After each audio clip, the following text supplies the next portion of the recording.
ಓಂ ಶಾಂತಿ.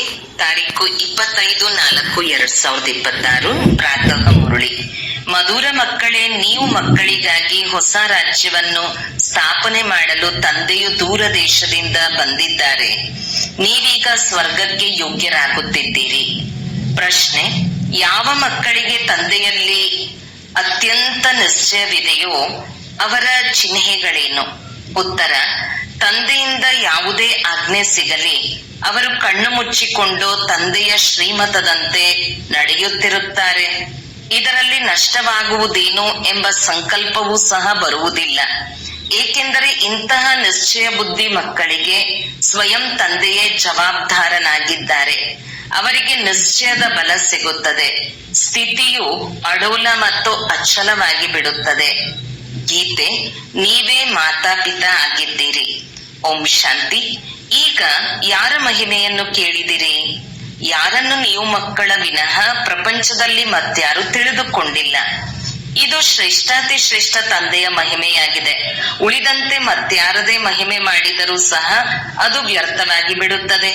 ಶ್ರೇಷ್ಠಾತಿ ಶ್ರೇಷ್ಠನು ಒಬ್ಬರೇ ತಂದೆಯಾಗಿದ್ದಾರೆ. ಆದರೆ ತಂದೆಯ ಪರಿಚಯವನ್ನು ಯಾರು ಕೊಡುವರು? ಸ್ವಯಂ ತಂದೆಯೇ ಬಂದು ತನ್ನ ಮತ್ತು ಆತ್ಮದ ಪರಿಚಯವನ್ನು ಕೊಡುತ್ತಾರೆ. ಯಾವುದೇ ಮನುಷ್ಯರಿಗೆ ಆತ್ಮನ ಪರಿಚಯವೂ ಇಲ್ಲ. ಬಲೆ ಮಹಾನ್ ಆತ್ಮ ಜೀವಾತ್ಮನೆಂದು ಹೇಳುತ್ತಾರೆ. ಶರೀರವನ್ನು ಬಿಡುವಾಗ ಆತ್ಮ ಹೊರಟು ಹೋಗುತ್ತದೆ ಎಂದು ಹೇಳುತ್ತಾರೆ. ಶರೀರವು ಜಡವಾಗಿ ಬಿಡುತ್ತದೆ. ಆತ್ಮವು ಅವಿನಾಶಿಯಾಗಿದೆ, ಅದೆಂದೂ ಸಮಾಪ್ತಿಯಾಗುವುದಿಲ್ಲ. ಆತ್ಮವು ಯಾವುದು ನಕ್ಷತ್ರ ಮಾದರಿಯಾಗಿದೆಯೋ ಅದು ಅತಿ ಸೂಕ್ಷ್ಮವಾಗಿದೆ. ಈ ಕಣ್ಣುಗಳಿಂದ ನೋಡಲು ಸಾಧ್ಯವಿಲ್ಲ. ಎಲ್ಲಾ ಕರ್ತವ್ಯಗಳನ್ನು ಆತ್ಮವೇ ಮಾಡುತ್ತದೆ. ಆದರೆ ಪದೇ ಪದೇ ದೇಹಾಭಿಮಾನದಲ್ಲಿ ಬರುವ ಕಾರಣ ನಾನು ಇಂತಹವನಾಗಿದ್ದೇನೆ, ನಾನು ಇದನ್ನು ಮಾಡುತ್ತೇನೆಂದು ಹೇಳುತ್ತಾರೆ. ವಾಸ್ತವದಲ್ಲಿ ಮಾಡುವುದೆಲ್ಲವೂ ಆತ್ಮವೇ ಆಗಿದೆ. ಶರೀರವಂತೂ ಇದಕ್ಕೆ ಇಂದ್ರಿಯವಾಗಿದೆ. ಇದನ್ನು ಸಾಧು ಸಂತರು ಸಹ ತಿಳಿದುಕೊಂಡಿದ್ದಾರೆ. ಆತ್ಮವು ಬಹಳ ಸೂಕ್ಷ್ಮವಾಗಿದೆ. ಅದು ಭ್ರುಕುಟಿಯ ಮಧ್ಯದಲ್ಲಿರುತ್ತದೆ. ಆದರೆ ಅವರಿಗೆ ಆತ್ಮದಲ್ಲಿ ಈ ಪಾತ್ರವನ್ನು ಅಭಿನಯಿಸುವ ಸಂಸ್ಕಾರ ಇದೆ ಎಂಬ ಜ್ಞಾನವಿಲ್ಲ. ಆತ್ಮದಲ್ಲಿ ಸಂಸ್ಕಾರ ಇರುವುದಿಲ್ಲ. ಆತ್ಮವು ನಿರ್ಲೇಪವೆಂದು ಕೆಲವರು ಹೇಳುತ್ತಾರೆ. ಇನ್ನು ಕೆಲವರು ಸಂಸ್ಕಾರಗಳ ಅನುಸಾರ ಜನ್ಮ ಸಿಗುತ್ತದೆ ಎಂದು ಹೇಳುತ್ತಾರೆ. ಬಹಳಷ್ಟು ಮತಭೇದವಿದೆ. ಯಾವ ಆತ್ಮರು 84 ಜನ್ಮಗಳನ್ನು ಪಡೆದುಕೊಳ್ಳುತ್ತಾರೆ ಎಂಬುದು ಯಾರಿಗೂ ತಿಳಿದಿಲ್ಲ. ನಿಮಗೆ ತಿಳಿದಿದೆ, ಸೂರ್ಯವಂಶೀಯರೇ 84 ಜನ್ಮಗಳ ಚಕ್ರವನ್ನು ಸುತ್ತಬೇಕಾಗುತ್ತದೆ. ಆತ್ಮವೇ 84 ಜನ್ಮಗಳ ಚಕ್ರವನ್ನು ಸುತ್ತಿ ಪತೀತವಾಗುತ್ತದೆ. ಅದನ್ನು ಈಗ ಪಾವನವನ್ನಾಗಿ ಯಾರು ಮಾಡುವರು? ಪತೀತ ಪಾವನ ಶ್ರೇಷ್ಠಾತಿ ಶ್ರೇಷ್ಠ ತಂದೆಯು ಒಬ್ಬರೇ ಆಗಿದ್ದಾರೆ. ಅವರ ಮಹಿಮೆಯು ಎಲ್ಲರಿಗಿಂತ ಶ್ರೇಷ್ಠವಾಗಿದೆ. ಎಲ್ಲರೂ 84 ಜನ್ಮಗಳನ್ನು ಪಡೆದುಕೊಳ್ಳುವುದಿಲ್ಲ. ಕೊನೆಯಲ್ಲಿ ಬರುವವರು 84 ಜನ್ಮಗಳನ್ನು ಪಡೆದುಕೊಳ್ಳಲು ಸಾಧ್ಯವಿಲ್ಲ. ಎಲ್ಲರೂ ಒಟ್ಟಿಗೆ ಬರುವುದಿಲ್ಲ. ಯಾರು ಮೊಟ್ಟ ಮೊದಲು ಸತ್ಯಯುಗದಲ್ಲಿ ಬರುವರು, ಸೂರ್ಯವಂಶಿ ರಾಜರು ಮತ್ತು ಪ್ರಜೆಗಳು, ಇವರದೇ 84 ಜನ್ಮಗಳಿರುತ್ತವೆ. ನಂತರ ಮನುಷ್ಯರದು ಬಹಳ ವೃದ್ಧಿಯಾಗುತ್ತದೆ ಅಲ್ಲವೇ? ಕೆಲವರದು 83, ಕೆಲವರದು 80 ಜನ್ಮಗಳಿರುತ್ತವೆ. ಸತ್ಯುಗದಲ್ಲಿ ಪೂರ್ಣ 150 ವರ್ಷ ಆಯಸ್ಸಿರುತ್ತದೆ. ಯಾರು ಬೇಗನೆ ಮರಣ ಹೊಂದುವುದಿಲ್ಲ. ಈ ಮಾತುಗಳನ್ನು ತಂದೆಯೇ ತಿಳಿಸುತ್ತಾರೆ. ಈಗ ಯಾರು ಪರಂಪಿತ ಪರಮಾತ್ಮನನ್ನು ತಿಳಿದುಕೊಂಡಿಲ್ಲ. ತಂದೆಯು ತಿಳಿಸುತ್ತಾರೆ, ಹೇಗೆ ನೀವಾತ್ಮರಿದ್ದೀರೋ ಹಾಗೆಯೇ ನಾನು ಇದ್ದೇನೆ. ಕೇವಲ ನೀವು ಜನನ ಮರಣದಲ್ಲಿ ಬರುತ್ತೀರಿ, ನಾನು ಬರುವುದಿಲ್ಲ. ಯಾವಾಗ ಪತೀತರಾಗುವರೋ ಆಗ ನನ್ನನ್ನು ಕರೆಯುತ್ತಾರೆ. ಯಾವಾಗ ಬಹಳ ದುಃಖಿಯಾಗಿ ಬಿಡುವರೋ ಆಗ ಕರೆಯುತ್ತಾರೆ. ಈ ಸಮಯದಲ್ಲಿ ನೀವು ಮಕ್ಕಳಿಗೆ ಶಿವ ತಂದೆಯು ಓದಿಸುತ್ತಿದ್ದಾರೆ. ಪರಮಾತ್ಮನು ಬರುತ್ತಾರೆಂಬುದನ್ನು ಹೇಗೆ ಒಪ್ಪುವುದೆಂದು ಕೆಲವರು ಕೇಳುತ್ತಾರೆ. ಆಗ ಅವರಿಗೆ ತಿಳಿಸಿ, ಹೇ ಪತೀತ ಪಾವನ ಬನ್ನಿ ಎಂದು ಎಲ್ಲರೂ ಕರೆಯುತ್ತಾರೆ. ಅವರು ನಿರಾಕಾರನಾಗಿದ್ದಾರೆ. ಅವರಿಗೆ ತಮ್ಮದೇ ಆದ ಶರೀರವಿಲ್ಲ ಅಂದ ಮೇಲೆ ಪತೀತ ಪ್ರಪಂಚದಲ್ಲಿಯೇ ಬರಬೇಕಾಗಿದೆ. ಪಾವನ ಪ್ರಪಂಚದಲ್ಲಂತೂ ಬರುವುದಿಲ್ಲ. ಇದನ್ನು ಸಹ ತಿಳಿಸಬೇಕಾಗಿದೆ. ಪರಮಾತ್ಮನು ಹೀಗೆ ಆತ್ಮದಂತೆ ಇಷ್ಟು ಚಿಕ್ಕ ಬಿಂದುವಾಗಿದ್ದಾರೆ. ಆದರೆ ಅವರು ಮನುಷ್ಯ ಸೃಷ್ಟಿಯ ಬೀಜರೂಪ ಜ್ಞಾನಪೂರ್ಣನಾಗಿದ್ದಾರೆ. ತಂದೆಯು ತಿಳಿಸುತ್ತಾರೆ, ನೀವು ನನ್ನನ್ನು ಪರಮಪಿತ ಪರಮಾತ್ಮನೆಂದು ಹೇಳುತ್ತೀರಿ, ಕರೆಯುತ್ತೀರೆಂದರೆ ಅವಶ್ಯಕವಾಗಿ ಬರಬೇಕಲ್ಲವೇ? ದೂರ ದೇಶದಲ್ಲಿರುವವರು ಪರದೇಶದಲ್ಲಿ ಬಂದರೆಂದು ಗಾಯನವೂ ಇದೆ. ಈಗ ನಾವು ಪರದೇಶ ಅರ್ಥಾತ್ ರಾವಣನ ದೇಶದಲ್ಲಿ ಬಂದಿದ್ದೇವೆಂದು ತಂದೆಯ ಮೂಲಕ ಈಗ ಅರ್ಥವಾಗಿದೆ. ಸತ್ಯ ತ್ರೇತಾಯುಗದಲ್ಲಿ ನಾವು ಈಶ್ವರೀಯ ದೇಶ ಅರ್ಥಾತ್ ನಮ್ಮ ದೇಶದಲ್ಲಿದ್ದೆವು. ನಂತರ ದ್ವಾಪರದಿಂದ ಹಿಡಿದು ನಾವು ಪರದೇಶ ಪರರಾಜ್ಯದಲ್ಲಿ ಬಂದು ಬಿಡುತ್ತೇವೆ. ವಾಮ ಮಾರ್ಗದಲ್ಲಿ ಬರುತ್ತೇವೆ. ನಂತರ ಭಕ್ತಿ ಆರಂಭವಾಗುತ್ತದೆ. ಮೊಟ್ಟ ಮೊದಲು ಶಿವ ತಂದೆಯ ಭಕ್ತಿ ಮಾಡತೊಡಗುತ್ತಾರೆ. ಅವರು ಶಿವನ ಇಷ್ಟು ದೊಡ್ಡ ಲಿಂಗವನ್ನು ಮಾಡಿಸುತ್ತಾರೆ. ಆದರೆ ತಂದೆಯು ಇಷ್ಟು ದೊಡ್ಡ ಗಾತ್ರದಲ್ಲಿ ಇಲ್ಲ. ನೀವೀಗ ತಿಳಿದುಕೊಂಡಿದ್ದೀರಿ, ಆತ್ಮ ಪರಮಾತ್ಮನಲ್ಲಿ ಏನು ಅಂತರವಿದೆ. ಅವರು ಜ್ಞಾನಪೂರ್ಣ, ಸದಾ ಪಾವನ, ಸುಖದ ಸಾಗರ, ಆನಂದ ಸಾಗರನಾಗಿದ್ದಾರೆ. ಇದು ಪರಮಾತ್ಮನ ಮಹಿಮೆ ಅಲ್ಲವೇ? ಹೇ ಪತಿತ ಪಾವನ ಬನ್ನಿ ಎಂದು ಕರೆಯುತ್ತಾರೆ. ಆ ಪರಮಪಿತನು ಕಲ್ಪ ಕಲ್ಪವೂ ಬರುತ್ತಾರೆ. ದೂರ ದೇಶದ ಯಾತ್ರಿಕನನ್ನು ಕರೆಯುತ್ತಾರೆ. ಅವರ ಮಹಿಮೆ ಮಾಡುತ್ತಾರೆ. ಬ್ರಹ್ಮ ಸರಸ್ವತಿಯನ್ನಂತೂ ಕರೆಯುವುದಿಲ್ಲ. ನಿರಾಕಾರ ಪರಮಾತ್ಮನನ್ನೇ ಕರೆಯುತ್ತಾರೆ. ದೂರ ದೇಶದಲ್ಲಿರುವ ತಂದೆಯೇ ಪರದೇಶದಲ್ಲಿ ಬನ್ನಿ, ಏಕೆಂದರೆ ನಾವೆಲ್ಲರೂ ಪತೀತರಾಗಿ ಬಿಟ್ಟಿದ್ದೇವೆಂದು ಆತ್ಮವು ಕರೆಯುತ್ತದೆ. ಯಾವಾಗ ರಾವಣ ರಾಜ್ಯವು ಸಮಾಪ್ತಿಯಾಗುತ್ತದೆಯೋ ಆಗಲೇ ನಾನು ಬರುತ್ತೇನೆ. ನಾನು ಸಂಗಮ ಯುಗದಲ್ಲಿ ಬರುತ್ತೇನೆ. ಇದು ಯಾರಿಗೂ ತಿಳಿದಿಲ್ಲ. ಅವರು ಪರಮಾತ್ಮ ಬಿಂದುವಾಗಿದ್ದಾರೆಂದು ಹೇಳುತ್ತಾರೆ. ಇತ್ತೀಚೆಗೆ ಮನುಷ್ಯರು ಆತ್ಮನೇ ಪರಮಾತ್ಮ, ಪರಮಾತ್ಮನೇ ಆತ್ಮವೆಂದು ಹೇಳಿಬಿಡುತ್ತಾರೆ. ಆದರೆ ಆತ್ಮವೇ ಪರಮಾತ್ಮನಾಗಲು ಸಾಧ್ಯವಿಲ್ಲ. ಆತ್ಮ ಪರಮಾತ್ಮ ಇಬ್ಬರು ಬೇರೆ ಬೇರೆಯಾಗಿದ್ದಾರೆ. ಇಬ್ಬರ ರೂಪವು ಒಂದೇ ಆಗಿದೆ. ಆದರೆ ಆತ್ಮವು ಪತೀತನಾಗುತ್ತದೆ. 84 ಜನ್ಮಗಳ ಪಾತ್ರವನ್ನು ಅಭಿನಯಿಸಬೇಕಾಗುತ್ತದೆ. ಪರಮಾತ್ಮನು ಜನನ ಮರಣ ರಹಿತನಾಗಿದ್ದಾರೆ. ಒಂದು ವೇಳೆ ಆತ್ಮನೇ ಪರಮಾತ್ಮನೆಂದು ಹೇಳುವುದಾದರೆ ಸತೋಪ್ರಧಾನ ಪರಮಾತ್ಮನು ತಮೋಪ್ರಧಾನತೆಯಲ್ಲಿ ಬರುವರೇ? ಇದು ಸಾಧ್ಯವಿಲ್ಲ. ತಂದೆಯು ತಿಳಿಸುತ್ತಾರೆ, ನಾನು ಸರ್ವ ಆತ್ಮರ ಸೇವೆ ಮಾಡಲು ಬರುತ್ತೇನೆ. ನನ್ನ ಜನ್ಮವೆಂದೂ ಹೇಳಲಾಗುವುದಿಲ್ಲ. ನಾನು ನರಕವಾಸಿಗಳನ್ನು ಸ್ವರ್ಗವಾಸಿಗಳನ್ನಾಗಿ ಮಾಡುವುದಕ್ಕಾಗಿಯೇ ಬರುತ್ತೇನೆ. ಪರದೇಶದಲ್ಲಿ ತಮ್ಮ ಸ್ವರ್ಗ ಸ್ಥಾಪನೆ ಮಾಡಲು ತಂದೆಯು ಬಂದಿದ್ದಾರೆ. ತಂದೆಯೇ ಬಂದು ನಮ್ಮನ್ನು ಸ್ವರ್ಗಕ್ಕೆ ಯೋಗ್ಯರನ್ನಾಗಿ ಮಾಡುತ್ತಾರೆ. ತಂದೆಯು ಇದನ್ನು ತಿಳಿಸಿದ್ದಾರೆ. ಎಲ್ಲಾ ಆತ್ಮರ ಪಾತ್ರವೂ ಬೇರೆ ಬೇರೆಯಾಗಿದೆ. ಪರಮಾತ್ಮನು ಜನನ ಮರಣ ರಹಿತನಾಗಿದ್ದಾರೆ. ಅವರು ಅವಶ್ಯಕವಾಗಿ ಬರುತ್ತಾರೆ.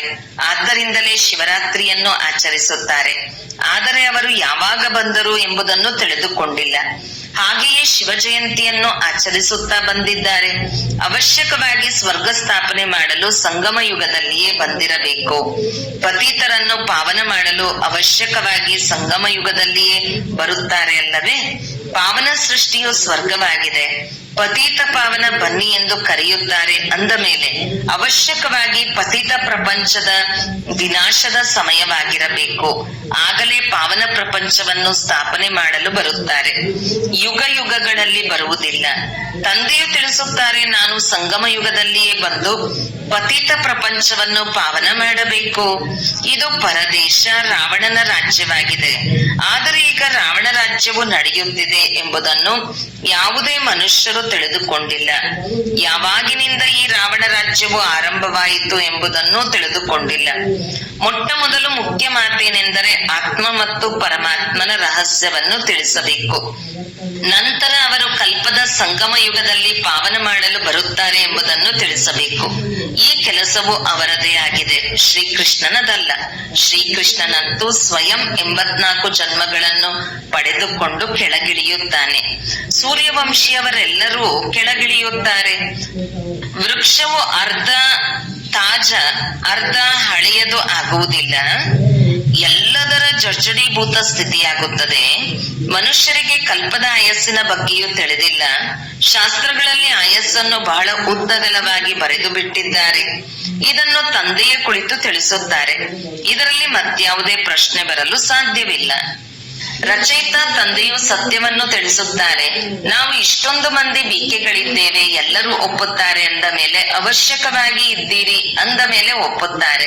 ಮುಂದೆ ಹೋದಂತೆ ಯಾವಾಗ ನಿಶ್ಚಯವಾಗುವುದೋ ಆಗ ಅರ್ಥವೂ ಆಗುತ್ತದೆ. ಮೊಟ್ಟ ಮೊದಲು ಮನುಷ್ಯರಿಗೆ ಇದನ್ನು ತಿಳಿಸಬೇಕು. ಪರಮಪಿತ ಪರಮಾತ್ಮ ನಿರಾಕಾರ ದೂರ ದೇಶದಿಂದ ಬಂದಿದ್ದಾರೆ. ಆದರೆ ಯಾರ ಶರೀರದಲ್ಲಿ ಬರುವರು? ಸೂಕ್ಷ್ಮವತನದಲ್ಲಿ ಬಂದು ಏನು ಮಾಡುವರು? ಅವಶ್ಯಕವಾಗಿ ಇಲ್ಲಿಯೇ ಬರಬೇಕಾಗುವುದು. ಪ್ರಜಾಪಿತ ಬ್ರಹ್ಮನು ಇಲ್ಲಿಯೇ ಬೇಕು. ಬ್ರಹ್ಮನು ಯಾರೆಂಬುದನ್ನು ಸಹ ತಂದೆಯು ತಿಳಿಸುತ್ತಾರೆ. ಯಾರಲ್ಲಿ ನಾನು ಪ್ರವೇಶ ಮಾಡಿದ್ದೇನೆಯೋ ಅವರು ಸಹ ತಮ್ಮ ಜನ್ಮಗಳನ್ನು ತಿಳಿದುಕೊಂಡಿರಲಿಲ್ಲ. ಆದ್ದರಿಂದ ಮಕ್ಕಳು ತಿಳಿದುಕೊಂಡಿದ್ದೀರಿ. ಯಾವಾಗ ನಾನು ದತ್ತು ಮಾಡಿಕೊಳ್ಳುತ್ತೇನೆಯೋ ಆಗ ಮಕ್ಕಳಾಗುತ್ತೀರಿ. ನಾನು ಈ ಸಾಕಾರ ತಂದೆಯ ಸಹಿತವಾಗಿ ಮಕ್ಕಳಿಗೆ ತಿಳಿಸುತ್ತೇನೆ. ನೀವು ತಮ್ಮ ಜನ್ಮಗಳನ್ನೇ ಮರೆತು ಬಿಟ್ಟಿದ್ದೀರಿ. ಈಗ ಸೃಷ್ಟಿ ಚಕ್ರವು ಮುಕ್ತಾಯವಾಗುತ್ತದೆ, ಪುನಃ ಪುನರಾವರ್ತನೆಯಾಗುತ್ತದೆ. ನಾನು ರಾಜಯೋಗವನ್ನು ಕಲಿಸಲು ಪಾವನರನ್ನಾಗಿ ಮಾಡಲು ಬಂದಿದ್ದೇನೆ. ಪಾವನರಾಗಲು ಮತ್ಯಾವುದೇ ಮಾರ್ಗವಿಲ್ಲ. ಒಂದು ವೇಳೆ ಮನುಷ್ಯರ ಈ ರಹಸ್ಯವನ್ನು ತಿಳಿದುಕೊಂಡಿದ್ದರೆ ಗಂಗೆ, ಮೇಳ ಇತ್ಯಾದಿಗಳಲ್ಲಿ ಸ್ನಾನ ಮಾಡಲು ಹೋಗುತ್ತಿರಲಿಲ್ಲ. ಈ ನೀರಿನ ನದಿಗಳಲ್ಲಿ ಸದಾ ಸ್ನಾನ ಮಾಡುತ್ತಲೇ ಇರುತ್ತಾರೆ. ದ್ವಾಪರದಿಂದ ಹಿಡಿದು ಮಾಡುತ್ತಲೇ ಬಂದಿದ್ದಾರೆ. ಗಂಗೆಯಲ್ಲಿ ಮುಳುಗುವುದರಿಂದ ಪಾಪನಾಶವಾಗುತ್ತದೆ ಎಂದು ತಿಳಿದುಕೊಳ್ಳುತ್ತಾರೆ. ಆದರೆ ಯಾವುದೂ ಪಾಪನಾಶವಾಗುವುದಿಲ್ಲ. ಮೊಟ್ಟ ಮೊದಲು ಆತ್ಮ ಮತ್ತು ಪರಮಾತ್ಮನ ರಹಸ್ಯವನ್ನು ತಿಳಿಸಿ. ಆತ್ಮರೇ ಪರಮಾತ್ಮ ತಂದೆಯನ್ನು ಕರೆಯುತ್ತಾರೆ. ಅವರು ನಿರಾಕಾರನಾಗಿದ್ದಾರೆ. ಆತ್ಮವು ನಿರಾಕಾರಿಯಾಗಿದೆ. ಈ ಕರ್ಮೇಂದ್ರಿಯಗಳ ಮೂಲಕ ಆತ್ಮವು ಕರೆಯುತ್ತದೆ. ಭಕ್ತಿಯ ನಂತರ ಭಗವಂತನು ಬರಬೇಕಾಗಿದೆ. ಇದು ಸಹ ಡ್ರಾಮಾದಲ್ಲಿ ಪಾತ್ರವಿದೆ. ತಂದೆಯು ತಿಳಿಸುತ್ತಾರೆ, ನಾನು ಹೊಸ ಪ್ರಪಂಚದ ಸ್ಥಾಪನೆ ಮಾಡಲು ಬರಬೇಕಾಗುತ್ತದೆ. ಶಾಸ್ತ್ರಗಳಲ್ಲಿಯೂ ಇದೆ, ಭಗವಂತನಿಗೆ ಸಂಕಲ್ಪ ಬಂದಿತು ಎಂದು. ಅಂದ ಮೇಲೆ ಅವಶ್ಯಕವಾಗಿ ಡ್ರಾಮಾ ಪ್ಲಾನ್ ಅನುಸಾರ ಸಂಕಲ್ಪ ಬಂದಿರಬೇಕು. ಮೊದಲು ಈ ಮಾತುಗಳನ್ನು ತಿಳಿದುಕೊಳ್ಳುತ್ತಿರಲಿಲ್ಲ. ದಿನ ಪ್ರತಿದಿನ ತಿಳಿದುಕೊಳ್ಳುತ್ತಾ ಹೋಗುತ್ತೀರಿ. ನಾನು ನಿಮಗೆ ಹೊಸ ಹೊಸ ಗುಹ್ಯ ಮಾತುಗಳನ್ನು ತಿಳಿಸುತ್ತೇನೆ. ಕೇಳುತ್ತಾ ಕೇಳುತ್ತಾ ತಿಳಿದುಕೊಳ್ಳುತ್ತಾ ಹೋಗುತ್ತೀರಿ. ಶಿವ ತಂದೆಯು ಓದಿಸುತ್ತಾರೆಂದು ಮೊದಲು ಹೇಳುತ್ತಿರಲಿಲ್ಲ. ಈಗಂತೂ ಚೆನ್ನಾಗಿ ಅರ್ಥ ಮಾಡಿಕೊಂಡಿದ್ದೀರಿ. ಇನ್ನೂ ತಿಳಿದುಕೊಳ್ಳುವುದು ಬಹಳಷ್ಟಿದೆ. ಯಾರಿಗೆ ಹೇಗೆ ತಿಳಿಸಬೇಕೆಂಬುದನ್ನು ತಂದೆಯು ನಿತ್ಯವೂ ತಿಳಿಸುತ್ತಿರುತ್ತಾರೆ. ಮೊದಲು ಬೇಹದ್ದಿನ ತಂದೆಯು ತಿಳಿಸುತ್ತಾರೆಂದರೆ ಅವರು ಅವಶ್ಯಕವಾಗಿ ಸತ್ಯವನ್ನೇ ತಿಳಿಸುತ್ತಾರೆಂದು ನಿಶ್ಚಯವಿರಲಿ. ಇದರಲ್ಲಿ ತಬ್ಬಿಬ್ಬಾಗುವ ಮಾತಿಲ್ಲ. ಕೆಲವು ಮಕ್ಕಳು ಪಕ್ಕ ಇದ್ದಾರೆ, ಕೆಲವರು ಹಸಿಯಾಗಿದ್ದಾರೆ. ಹಸಿಯಾಗಿದ್ದರೆ ಅವರು ಯಾರಿಗೂ ತಿಳಿಸಲು ಸಾಧ್ಯವಿಲ್ಲ. ಶಾಲೆಯಲ್ಲಿಯೂ ನಂಬರ್ ವಾರ್ ಇರುತ್ತಾರೆ.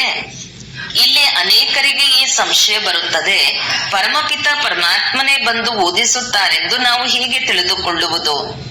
ಏಕೆಂದರೆ ಶ್ರೀಕೃಷ್ಣನು ಜ್ಞಾನವನ್ನು ತಿಳಿಸಿದನೆಂದು ಅವರ ಬುದ್ಧಿಯಲ್ಲಿದೆ. ಆದರೆ ಪತೀತ ಪ್ರಪಂಚದಲ್ಲಿ ಶ್ರೀಕೃಷ್ಣನು ಬರಲು ಸಾಧ್ಯವಿಲ್ಲ.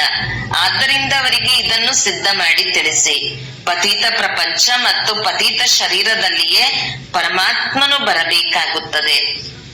ತಂದೆಯು ಇದನ್ನು ತಿಳಿಸಿಕೊಡುತ್ತಾರೆ. ಪ್ರತಿಯೊಬ್ಬರ ಬುದ್ಧಿಯು ತಮ್ಮ ತಮ್ಮದೇ ಆಗಿದೆ. ಕೆಲವರಂತೂ ಬಹುಬೇಗನೆ ತಿಳಿದುಕೊಳ್ಳುತ್ತಾರೆ. ಎಷ್ಟು ಸಾಧ್ಯವೋ ಅಷ್ಟು ತಿಳಿಸಿಕೊಡಬೇಕು. ಬ್ರಾಹ್ಮಣರೆಲ್ಲರೂ ಒಂದೇ ರೀತಿ ಇರುವುದಿಲ್ಲ. ಆದರೆ ಮಕ್ಕಳಲ್ಲಿ ಬಹಳ ದೇಹಾಭಿಮಾನವಿದೆ. ತಂದೆಯೂ ಸಹ ತಿಳಿದುಕೊಂಡಿದ್ದಾರೆ. ಮಕ್ಕಳಲ್ಲಿ ನಂಬರ್ ವಾರ್ ಇದ್ದಾರೆ. ತಂದೆಯ ಆದೇಶದಂತೆ ಮಕ್ಕಳು ನಡೆಯಬೇಕು. ದೊಡ್ಡ ತಂದೆಯು ಏನು ಹೇಳುವರೋ ಅದನ್ನು ಪಾಲಿಸಬೇಕು ಅಲ್ಲವೇ? ಗುರುಗಳ ಮತವನ್ನಂತೂ ಪಾಲಿಸುತ್ತಾ ಬಂದಿದ್ದೀರಿ. ಈಗ ಯಾವ ತಂದೆಯು ಸ್ವರ್ಗದಲ್ಲಿ ಕರೆದುಕೊಂಡು ಹೋಗುವವರಿದ್ದಾರೆ, ಅವರ ಮಾತನ್ನಂತೂ ಕಣ್ಣು ಮುಚ್ಚಿ ಒಪ್ಪಿಕೊಳ್ಳಬೇಕಲ್ಲವೇ?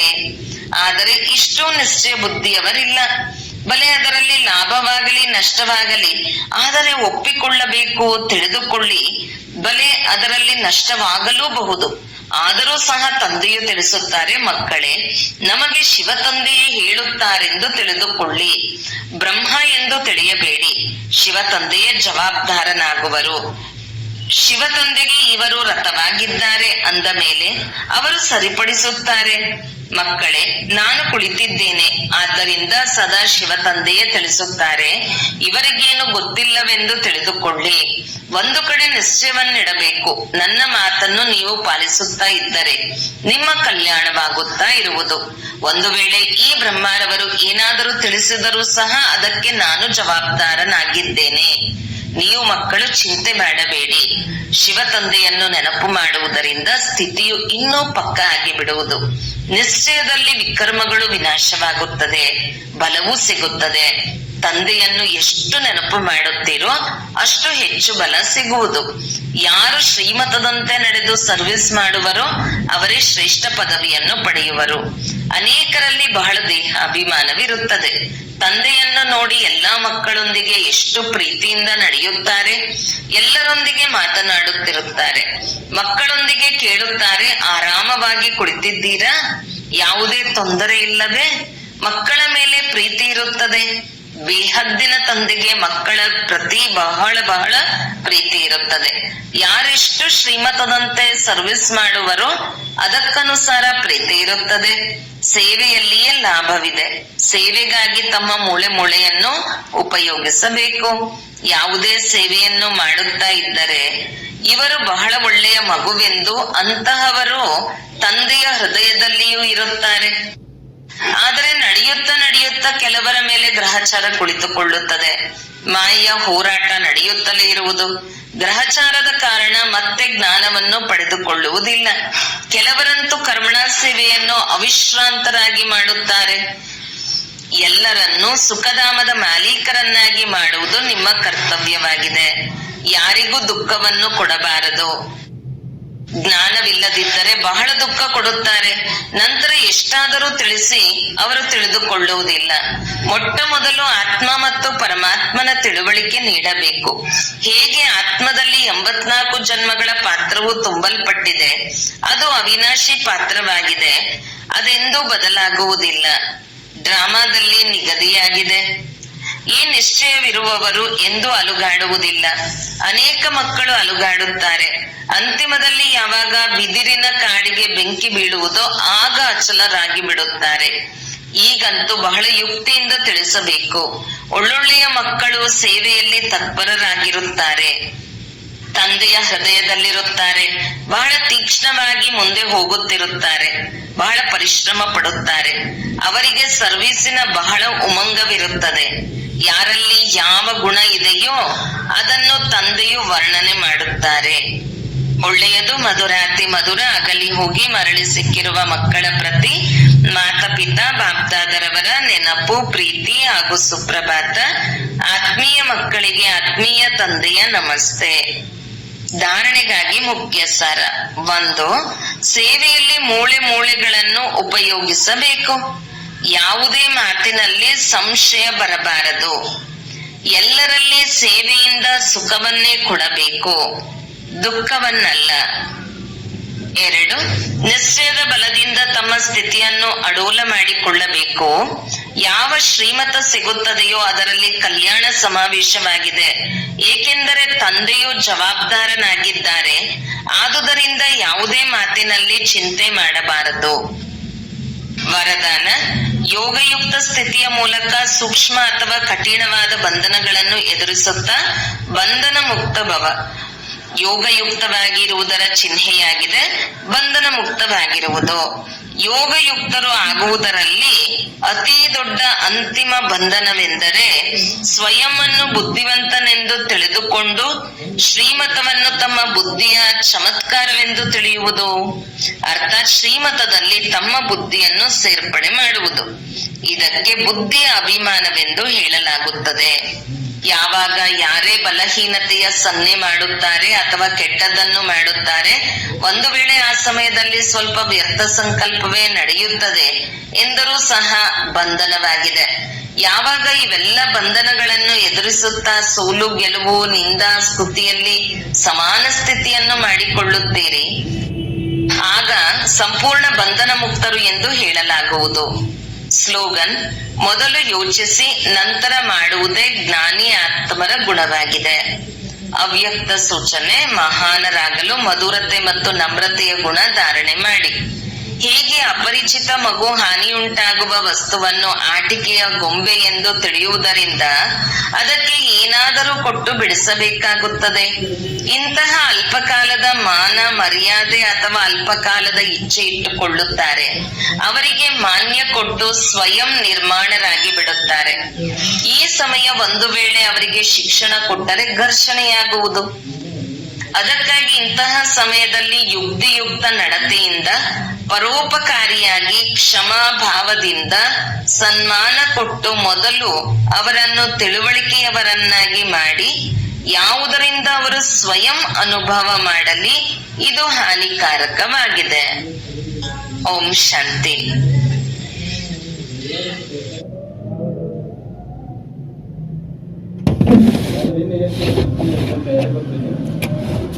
ಇರ್ತೈತಿ, ಏನೋ ಸ್ವಲ್ಪ